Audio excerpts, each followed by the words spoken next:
Hello दोस्तों, मेरा नाम ज्योति है और मेरा जीजा आदित्य अपनी शादी के दिन बहुत खुश था।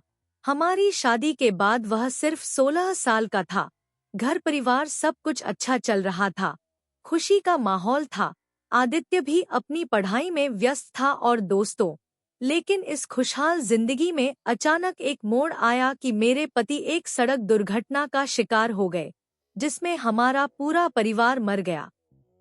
मैं टूट गया और खुद को संभाला। मैं कोशिश कर रहा था लेकिन अकेलेपन ने मुझे जकड़ रखा था। रातें और भी भयानक होती जा रही थी।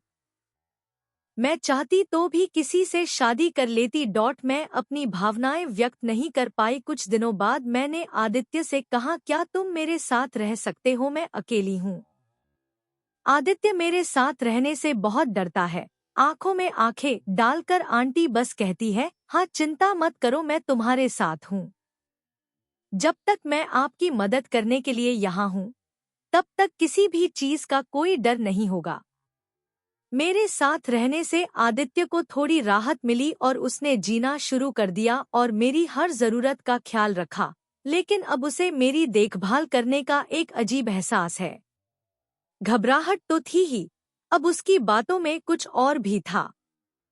मुझे लगने लगा कि अब वह सिर्फ मैं हूं, तुम्हारी भाभी तो नहीं।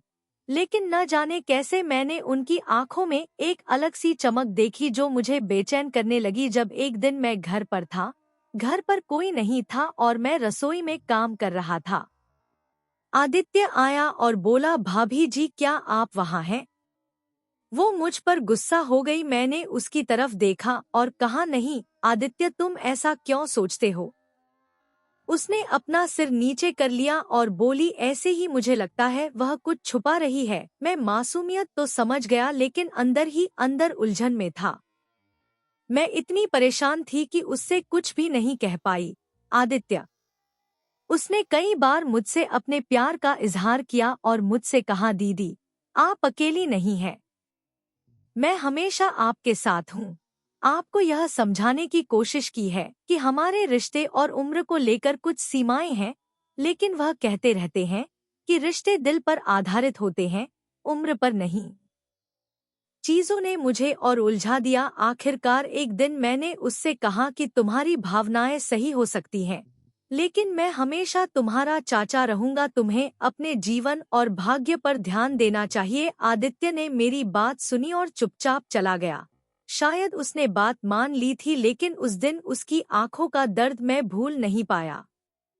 उसके बाद मुझसे ज्यादा बात नहीं हुई, लेकिन समय ने हमेशा मेरा ख्याल रखा। आदित्य के खुद को ढूंढने के बाद मैं भी पढ़ाई में व्यस्त हो गया। जिंदगी में आगे बढ़ने की कोशिश करते रहो, लेकिन हमारे बीच जो खामोशी आ गई। मैं और आदित्य हमेशा एक ही घर में रहे। वह जीवित तो था लेकिन उसका व्यवहार अजीब था और वह पढ़ाई में व्यस्त रहता था। लेकिन उनके रवैये में बदलाव, वह रहस्यमयी चुप्पी थी जिसने मेरी जरूरत को पूरा किया। ख्याल रखना। लेकिन हमारी बातचीत से पहले की तरह एक रात मैं अपने कमरे में बैठा था और तभी घर में सन्नाटा था। बिजली चली गई। मैंने अंधेरे में आदित्य को देखा। आदित्य को बुलाया, टॉर्च कहाँ है? सांस दौड़कर मेरे कमरे में आई और बोली, चिंता मत करो, मैं यहीं हूँ। घर की खिड़कियां खोल दी गईं और चांदनी को अंदर आने दिया गया। उसके चेहरे पर आई रोशनी में एक अजीब गंभीरता थी। जब वह कहने ही वाला था कि दीदी, क्या आपको कभी लगता है कि इस घर में कुछ अजीब है, तो मैंने आश्चर्य से पूछा, अजीब? आदित्य ने धीरे से कहा, पिछले कुछ दिनों से मुझे ऐसा लग रहा है जैसे कोई हमें देख रहा है। जब मैं देर रात पड़ता हूँ तो खिड़की के बाहर किसी की परछाई दिखती है और कभी-कभी मुझे तुम्हारी आवाजें भी सुनाई देती हैं। जब तुम अपने कमरे में होते हो, मैं सो रहा होता हूँ, मेरा दिल जोर-जोर से धड़क रहा होता है। मैंने सोचा कि मैं हंसना चाहता हूँ। आदित्य, यह सब तुम्हारा भ्रम है, लेकिन अंदर ही अंदर मुझे भी कुछ महसूस हो रहा था। कुछ दिनों बाद रसोई में एक अजीब घटना घटी। आदित्य कमरे में रात का खाना बना रहा था और अचानक मुझे ऐसा लगा जैसे कोई मेरे पीछे खड़ा है। मैंने देखा लेकिन मेरी नहर में कोई नहीं था, ठंडी लहर बह रही थी। अब मैं सोचने लगा मुझे आज रात इस बारे में आदित्य से बात करनी है। जब हम दोनों खाने की मेज पर बैठे थे तो मैंने आदित्य से पूछा, क्या आपको सच में लगता है कि इस घर में कुछ गड़बड़ है? उसने मेरी आंखों में देखा और धीरे से कहा, भाभी जी, मुझे लगता है कि यह सिर्फ हमारा डर है, लेकिन अगर आप चाहें तो हम इस बारे में किसी से बात कर सकते हैं। हमने तय किया कि हम आगे घर और आदित्य दीन के बारे में बात करेंगे, जानकारी जुटाएंगे। पास के एक बुजुर्ग से बात हुई जो इस इलाके के बारे में बहुत कुछ जानते थे। उन्होंने कहा कि हमारा घर सबसे पहले यह एक पुराने महल का हिस्सा था जो कई सालों से नष्ट हो गया था और पहले उसे तोड़कर एक आधुनिक घर में बदल दिया गया था। इस जगह के बारे में वह कहते हैं कि मैंने लोगों से कुछ अजीब कहानियां सुनी हैं कि यहाँ एक महिला की आत्मा घूमती है। आदित्य ने मुझसे कहा, भाभी जी, हो गया, चिंता मत करो, मैं तुम्हारे साथ हूँ, लेकिन हमें धैर्य रखना होगा। उस रात जब मैं अपने कमरे में सो रहा था तो अजीब चीजें हुईं। मुझे लगा कि मेरे बिस्तर के पास खड़े किसी ने मेरी आंखें खोली और मैंने देखा आदित्य मेरे पास खड़ा था, लेकिन जागते हुए भी उसकी आंखें अजीब लग रही थी। मैंने घबराकर पूछा, सो रहे हो क्या? तुम यहाँ क्या कर रहे हो? उसने धीमी आवाज में कहा। सास ने कहा, मुझे यह भी पता है कि तुम्हें भी सूस महसूस हो रहा है। यह सिर्फ एक भ्रम नहीं है। मैंने भी लाइट जला दी और आदित्य वापस आ गया और खुद को सामान्य कर लिया। भाभी बोली, मुझे नहीं पता कि मैं यहाँ कैसे आ गई। शायद हम दोनों नींद में चलने को समझते थे। अगले दिन कुछ बहुत गलत हुआ। हमने कुछ दिनों के लिए इस घर को छोड़कर अकेले और डरे हुए बाहर जाने का फैसला किया। हालांकि उस वक्त मेरे दिमाग में आदित्य की तस्वीर आई। वह सिर्फ 16 साल का था, लेकिन उसके कद काठी वाला पति उसकी उम्र से काफी बड़ा लग रहा था। उसके जाने के बाद मैंने किसी तरह खुद को संभालने की कोशिश की, लेकिन मेरे दिल में जो बेचैनी थी और जो दुख था उसे दबाना भी आसान नहीं था। उस रात नींद में अजीब सी घुटन महसूस हुई। कोशिश करते करते रात के 1 बज गए और आदित्य तब तक घर नहीं आया। शायद वह अपने भाई के साथ रुका हुआ था। दोस्तों या रिश्तेदारों के साथ ही मुझे यह सोचकर राहत मिलती थी कि वह बाहर है और उसकी अनुपस्थिति में घर में सन्नाटा छा जाता है। अचानक मेरे दिल के दरवाजे पर एक दस्तक हुई। मेरी हृदय गति बढ़ गई और मुझे आश्चर्य हुआ कि रात के इस समय वहाँ कौन हो सकता है, लेकिन बाहर से आदित्य की आवाज सुनाई दी, दीदी, दरवाजा। उसकी आवाज सुनने के लिए अपना दिल खोलो। मुझे एक अजीब सी घबराहट महसूस हुई। मैंने हिम्मत जुटाई और कमरे का दरवाजा खोल दिया।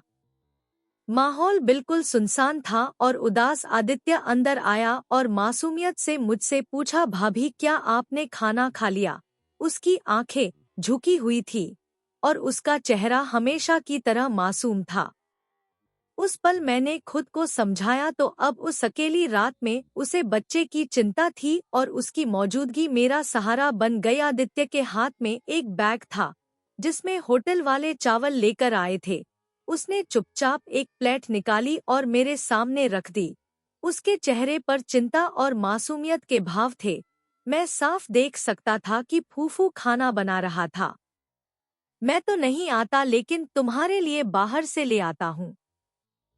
कुछ खा लो, नहीं तो भूख लग जाएगी, उसने अजीब सी आवाज में कहा और उसकी बातें सुनकर मुझे दुख हुआ। वह पिघलने लगी और फिर उदास स्वर में बोली, मैं तुम्हें नहीं खोऊंगी। भाई चाहत की आंखों में आंसू थे। यह एहसास मुझे गहराई तक छू गया। धीरे से भाभी से कहा, तुम्हें चिंता करनी होगी। नहीं, मैं तुम्हारा सहारा बनूंगी।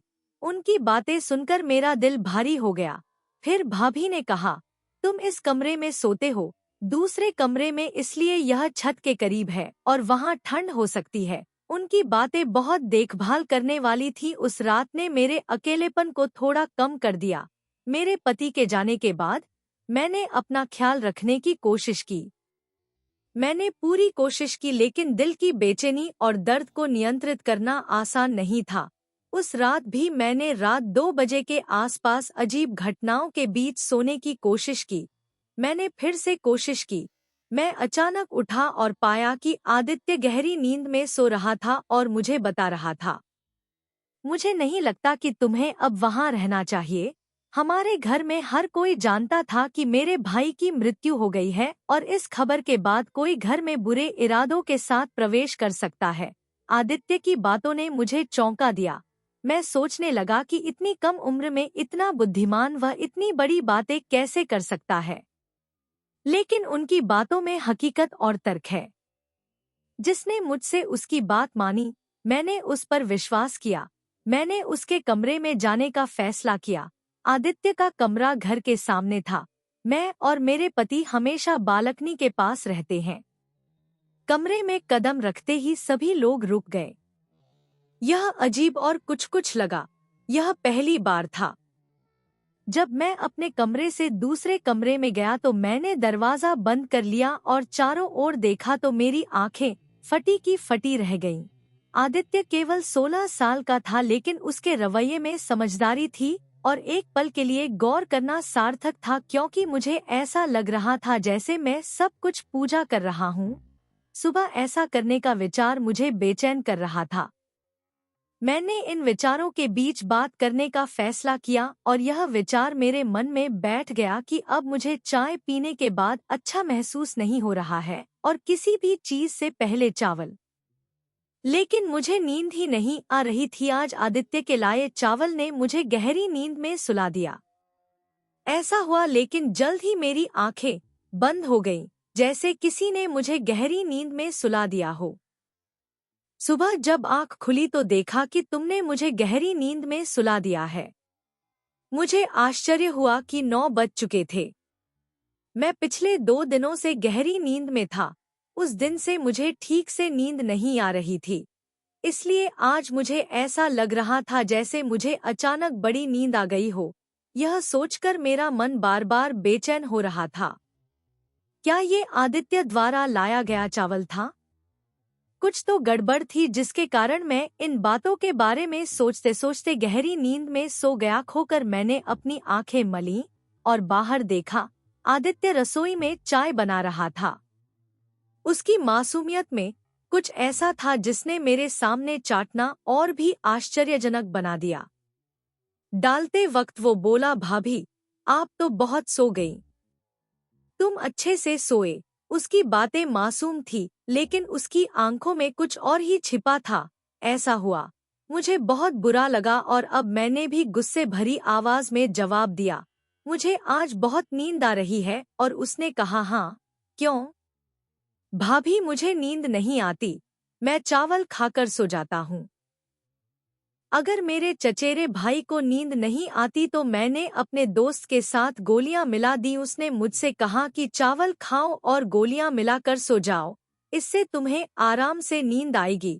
मैं उसकी बात से पूरी तरह से हैरान हो जाऊंगा और मैंने तुम्हें परेशान किया है। गुस्से में चिल्लाया कि तुम अपनी बहन को बेहोश करना चाहते थे। मेरा दिल तुरंत ठंडा हो गया। मैंने कहा, नहीं सास, बस एक अच्छी नींद चाहिए। मैं अब तुम्हें एक नया रूप देना चाहता हूँ। यह चाय मेरे सामने रखी है, इसे खाओ। और मुझे उस पर शक होने लगा। मैंने जब उसकी तरफ देखा तो तुमने कुछ गड़बड़ तो नहीं की? पूछने पर उसने कसम खाकर कहा, अल्लाह की कसम। दामाद जी, मुझे आश्चर्य है कि आप भी ऐसा सोचते हैं। मुझे गुस्सा कैसे आया? तुम मुझे सुबह शाम बुलाते हो, फिर ये क्या है? आप आदित्य की आंखों में गहराई से बात कर रहे हैं। ये शब्द कहते हुए दुख हुआ। मैंने सोचा था कि मैं उसे समझूंगा, लेकिन उस समय मुझे उसकी कुछ भी समझ नहीं आई। चीजें मुझे भ्रमित कर रही थी। मैंने गुस्से में कहा, तुमने ऐसी बकवास कैसे कह दी? उसने बिना किसी शर्मिंदगी के मेरे बारे में सोचा और सामने खड़े होकर हाथ जोड़कर मुझे देख रहा था, मानो वह मेरे पूरे जीवन का मालिक हो। उसकी नजरें देखकर मुझे डर लगने लगा। वह चुप हो गया और बिना कुछ कहे वापस लौट आया। वह बंद कमरे में आकर बैठ गया। मेरे मन में भय और क्रोध भर गया। मेरे मन में मिश्रित भावनाएं आ गईं। मैं सोच भी नहीं सकता था। आदित्य मुझे बता सकता है कि मुझे हमेशा लगता था कि वह मेरा चचेरा भाई है और उसके कोई बच्चा नहीं है, लेकिन फिर भी मैं हमेशा उस बच्चे के बारे में सोचती थी कि वह मेरा पति भी है, जो मुझे एक बच्चे की तरह मानता है। समझाया गया था कि उसकी देखभाल और जिम्मेदारी मेरी है, लेकिन अब उसकी हरकत ने मुझे पूरी तरह से चौंका दिया। मैं बहुत आहत हुई क्योंकि मैंने कभी नहीं सोचा था कि वह मुझसे ऐसी बात कहेगी। मुझे लगा कि अब मुझे उसे पूरी तरह से देना होगा। यह घर मेरे नाम पर था, और अगर आदित्य ने दोबारा ऐसी गलती की तो मैं उसे इस घर से बाहर निकाल दूंगी। यह घर मेरे पति ने बड़े प्यार से बनवाया था। मैं उनका सम्मान करती थी, लेकिन अगर आदित्य ने खुद यह सम्मान तोड़ा तो वह घर छोड़ देंगे। मैं अपनी चुप्पी और गुस्से को अब और नहीं रोक सकती। सुबह होने से पहले ही मैं बदल गई। आदित्य के कमरे का दरवाजा जोर जोर से खटखटाने लगा। तब मुझे एहसास हुआ कि अब क्या करना चाहिए। हंगामा हो रहा था। मैंने दरवाजा खोला और देखा कि आदित्य का कमरा पूरी तरह से खाली है। मुझ में कोई नहीं है। आदित्य का दिल कहाँ है? मैंने और जोर से मारा। मुझे ऐसा लगा अगर दरवाजा बाहर से बंद था तो इसका मतलब था कि वह मुझसे छिपने के लिए कहीं चला गया था। मेरे मन में और फिर मेरे दिल में मुझे 16 साल की उम्र में एक अजीब सी नफरत महसूस हुई। वह एक लड़का था और उसकी हरकतें। मैं इस फैसले से तुरंत आश्चर्यचकित हो गया। मैंने अपनी माँ के घर जाने का फैसला किया क्योंकि मुझे अब घर में अच्छा नहीं लग रहा था, लेकिन फिर मैं इस विचार के साथ चुपचाप बैठ गया क्योंकि उसे वह घर छोड़ना पड़ा। मेरे पति की मृत्यु हुए 1 महीना भी नहीं हुआ। बात बन गई और उस 1 महीने में आदित्य का रवैया मेरे लिए बड़ी समस्या बन गया। उसकी आंखों में अब कोई मासूमियत नहीं थी। अब मैंने तय कर लिया है कि जब भी आदित्य घर आएगा मैं उसे साफ कर दूंगी कि उसे इस घर में यह रिश्ता रखने का कोई अधिकार नहीं है। मैं हॉल से पूरी तरह मुंह मोड़ लूंगी, शायद आदित्य वहां होगा। लेकिन जब मैंने दरवाजा खोला तो सामने 3-4 अजनबी चेहरे पर गुस्सा लिए खड़े थे और बोले, पत्नी, तुम इस घर में अकेली हो? मैंने कहा, हाँ, मैं अकेला रहता हूँ। मैं जिंदा हूँ। उनका जवाब और भी सख्त था, तुम झूठ बोलते हो। ये महिला अपने 16 साल के जीजा के बारे में बात कर रही है। अभी भी इस घर में अकेले रहकर कहीं न कहीं ये लोग छुपे होंगे और इलाके का नाम खराब कर रहे होंगे। उन्हें सुनकर मेरा दिल टूट गया। मुझे नहीं पता था कि क्या कहूँ, लेकिन मैंने खुद को शांत रखने की पूरी कोशिश की। उन्होंने कोशिश की जब उन्होंने कहा कि अगर मैं और आदित्य इस घर में अकेले होते तो मुझे ऐसा लगता जैसे पूरी दुनिया मेरे खिलाफ हो गई हो और पूछ रही हो कि उन्होंने क्या किया है। लेकिन उनका जवाब और भी कठोर था। तुम अपने 16 साल के जीजा से क्यों पूछ रही हो? अब तुम इस घर में अकेली रहती हो। विधवा होकर मायके चली जाओ। यहाँ रहना है तो सम्मान से जियो। ऐसे लोग अपने क्षेत्र में नहीं रह सकते। शब्द मेरे दिमाग में अटक गए, लेकिन मैंने खुद को शांत करने की कोशिश नहीं की। मैं उससे लड़ना चाहता था, इसलिए मैंने दरवाजा बंद कर लिया। मेरे अंदर गहरी नफरत और गुस्सा उमड़ रहा था। मेरा दिल आदित्य के लिए टूट गया था क्योंकि मुझे यकीन था कि वह वही था जिसने ये सब किया। हालांकि मुझे पता था कि लोग मुझे कैसे देखेंगे। उसने अपना काम जारी रखा और मैंने अपना काम जारी रखा और घर की सफाई शुरू कर दी। मेरे लिए आंसू बहाना बहुत मुश्किल हो रहा था। वे मेरे चेहरे पर बह रहे थे। अब मैं स्पष्ट रूप से समझ गया हूँ। मैं समाज में एक अकेली महिला बन गई हूँ। जब मेरे दामाद ने मुझसे कहा कि चाहे कुछ भी हो जाए उससे शादी कर लो, तो मैंने कहा कि उसने मुझे थप्पड़ मारा क्योंकि वह मुझसे बहुत छोटा था। अगले दिन मैं अपने माता पिता के घर गई और उन्हें बताया कि मैंने अपने से छोटे व्यक्ति से शादी की है। तो दोस्तों, ये थी आज की कहानी। आपको कहानी कैसी लगी कमेंट करके बताएं। कहानी पसंद आए तो बॉक्स में लिखें। अगर आपको वीडियो पसंद आए तो कृपया चैनल को लाइक सब्सक्राइब करें और बेल आइकन को ऑन कर लें ताकि आपको हमारे नए वीडियो के बारे में जानकारी मिल सके।